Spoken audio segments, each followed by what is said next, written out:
Good morning. Okay, so it has been raining this morning, but we did finish this field last night, so we do have to move. So we're gonna try to get everything fueled up, get the big stuff blowed off, you know, since it's wet now.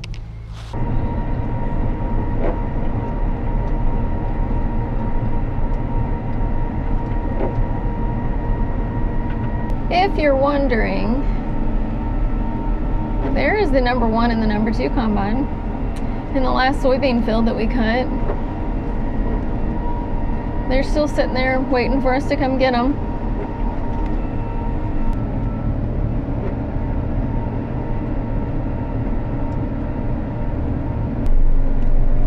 The last thing I want to do is get stuck in the ditch, but, you know, when you're meeting people, you gotta do what you gotta do.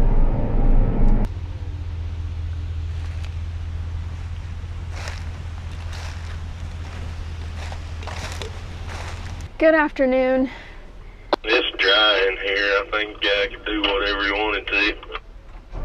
Okay, now I see that canyon you're talking about.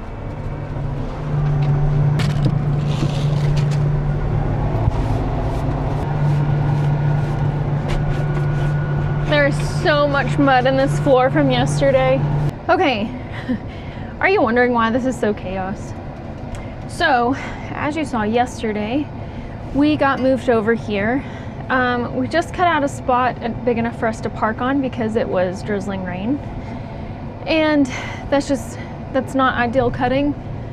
So we parked. We woke up this morning. It was raining again and has kind of rained off and on all morning in places. Our campers are in a different town. But looking at the radar, it was just kind of all over. Now, the farmer that I work for does live in this town, so he was kind of keeping an eye out on everything here. And regardless of even if it didn't rain, we just needed the sun to come out. We do also have to keep this moisture under 20. By cutting off just a spot big enough to park, I mean, I'm gonna Austin Powers it trying to get out of here. I'm going to pick off some more of these turn rows because we do have another approach here. That way the trucks can come in one approach, just stay close to the edge, get loaded, and then go out the other approach and not have to do a bunch of turning in the field. We do have the field is here. I've never cut this field before. It looks like there's some fun stuff going on in here. Good ditches. I don't know. We'll see. Okay, I'm gonna get this opened up and I'll see you guys in a bit.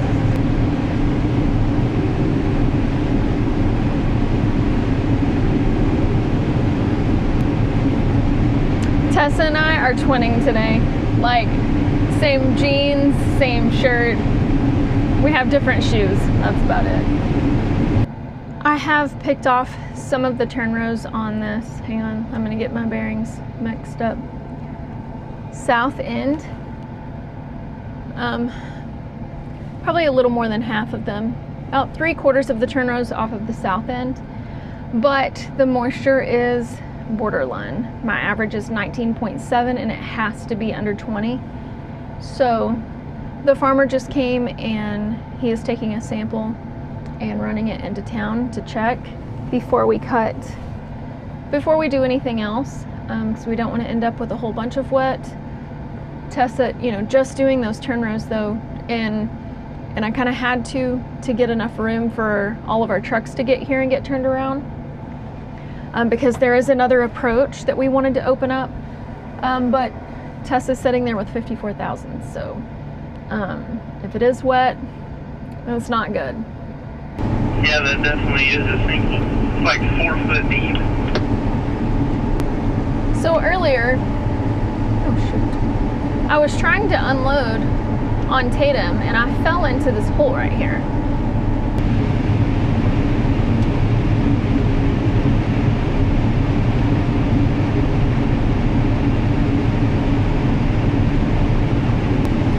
where Tatum is at, I don't know if you can see that. Anyways, that ditch is pretty gnarly. Like, I can raise my header all the way up and it still tries to drag. So we'll see how far it goes that way. I mean, that's doable, what I just crossed, but it gets worse over that way. I will probably have to cut that out.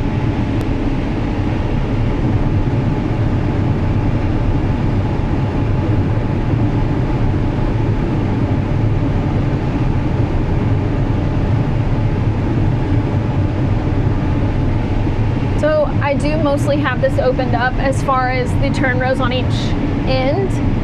I haven't went up the far west side, but the sides are just straight rows just like this, so it's really not that big of a deal. I have made one pass on the far east side, but I do have all the ends opened up where I can sit here and go back and forth. I can just cut north and south for the rest of time. I am putting a hole in it right here. I've cut almost to the center point on the other side, but the farmer wanted some more holes in it. Just since we've peeled the ends off and put a couple of holes in it, it just helps it dry down, you know, so much better that way whenever you can get some air to it, you know. Tessa is behind me. I might can make it actually. I'm fixing to go off a steep embankment. I don't want cab corn. I have not had cab corn since we fixed my sensors after putting the 500 bushel bin extensions on. I mean, if you want to, I'm going to tell you this just like I do on anything else. If you want to look me square in the face and tell me that you have never had cab corn, then I'm going to tell you that you have not picked enough corn. But I do try very, very, very hard not to do that. But sometimes, you know, with elevation changes and things like that, it just is what it is sometimes. But like I said in previous videos, I prefer to cut out a spot to the left, and I cut it farther than what I do myself, which Tessa will follow me out.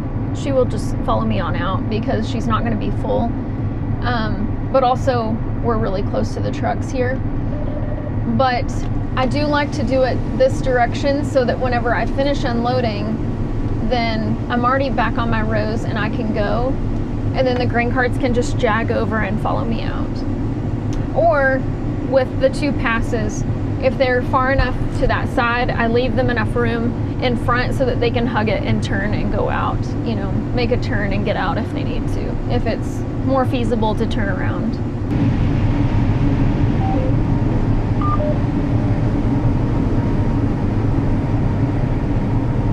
My goodness, this is straight down. You definitely don't want to be full coming out of those rows. Holy moly. Okay.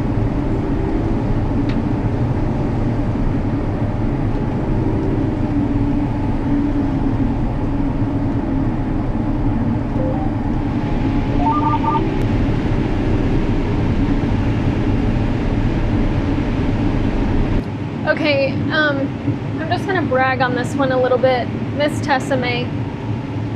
So last year, when her and Hayden first started dating, she had never been around any type of farm equipment. I think she went to the field one time to ride with Hayden. I don't know what he was doing, plowing, something. Anyway, she thought there was a passenger door, and I know that there are some tractors that do have a door on the other side, but she didn't even know which side to get in, and Hayden gave her a hard time about it. But anyway, she ended up coming on harvest. She learned how to run the combine, and I never knew the difference between her running it or Hayden until you actually looked in there. I mean, she's a natural. But she had never driven a tractor before. She had decided to stay home this season and not come on harvest because last year we didn't really have an actual full-time position for her. She was just kind of just kind of some extra help. And, you know, with that, you know, she needed an actual job, you know. So, but whenever we did have a grain cart position open to where it was an actual full-time, her own position, she jumped on it. She is an overthinker. She is a perfectionist. And it took her a little bit to get comfortable, not long. But I will say this, here we are into fall harvest, and she has done so well, and I am so proud of her. She has taken this job and run with it, and she has done very well. I hope that she likes it as much as I appreciate her. So help me shout out to Miss Tessa May for being an amazing grain cart driver. I'm just really proud of her.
Jeff is over here at the center point moving the pivot. I have one more pass, and then it can move as much as it needs to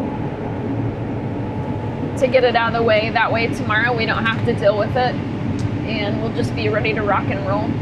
I should be able to finish this field pretty easy tomorrow. Even though we got a pretty late start today, it's been a pretty good day.